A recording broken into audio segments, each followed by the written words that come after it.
Information coming out today in a case we've been following, well, for the past year. Criminal charges against pain specialist Dr. Daniel Baldy will not be dropped.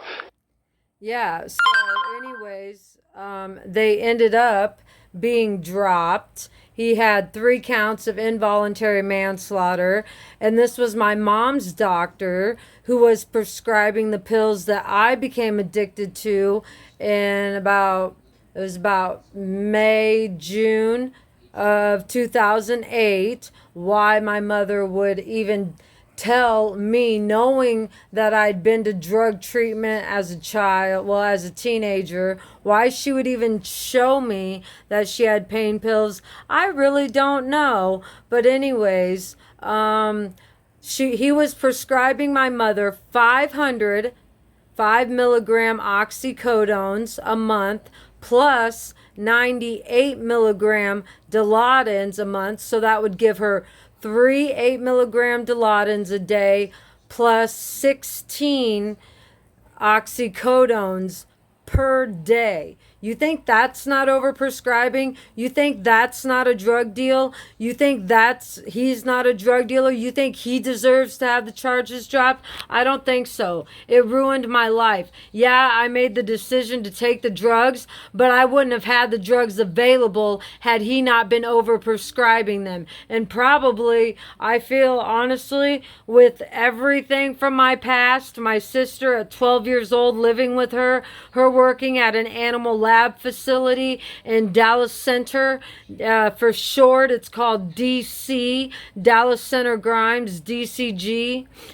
Smoking pot with me on a daily basis, trying to get me to drink peach schnapps and 7-Up, and when that didn't work, trying to give me aftershock. Well, let's see how this aftershock works out. KCCI's Laura Nichols joins us from the Polk County Courthouse live to explain. Laura?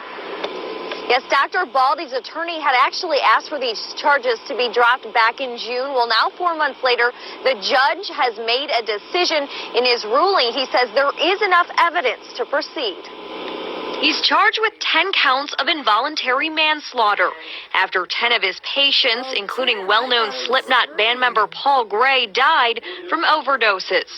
In this 34-page ruling, a judge calls the case complex and unprecedented, but says all 10 charges against Dr. Baldy will stand. Dr. Baldy is now asking for a jury to do justice in this case. Dr. Baldy's fate is now in the hands of a jury because this ruling states there is enough evidence to move forward to trial. This isn't the end. This is just the beginning. Drake Law professor Bob Riggs says while this is a victory for prosecutors, they still have their work cut out for them to prove Dr. Baldy's recklessness caused his patients' deaths. The question is, how much of a prescription is too much?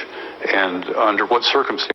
500 5 milligram oxycodones and 98 milligram Dilaudins. That's too much for anybody. My mom even said to me after I got out of prison, she said, you know, I was told that if it wasn't for you taking my pills, that she probably would have died. So me taking her pills saved her life. Yeah, my mom was a drug dealer. This is too much. And what did the doctor know? When did he know it? Now, after a nearly year-long... What did the doctor know and when did he know it? He's a fucking doctor. Are you fucking kidding me? No excuses. Process, the well-known pain specialist will have to wait even longer to learn his fate. Dr. Baldy's confident that once all the evidence is presented, he'll be acquitted in this matter. Now, Dr. Yeah, and he was acquitted, and he still has a job. He just can't prescribe pain pills anymore. But guess what? I can't get a job. I have a felony on my record. When I wasn't even selling drugs, I got charged with possession with intent to deliver. I was like, no, I don't think so. Possession with intent to take. I wrote a prescription, and they waited 2 days to have the police come out and arrest me. Actually, the task force. Ridiculous. Fucking ridiculous. When my daughter said she was molested by her stepdad and they did nothing, they said, oh, she said private parts and that could be nose or elbow. This is the legal system that we have in Iowa and it fucking sucks. Baldy's trial is set to start in December. There were 10 victims in this case. I'm wondering if there's any word from any of their families on today's ruling. Yes, we actually reached out to all their families. All of them declined interviews at this time. They've been very private through this whole thing, and I think they're just ready for some closure. All right, Laura, thank you. Real estate executive Teresa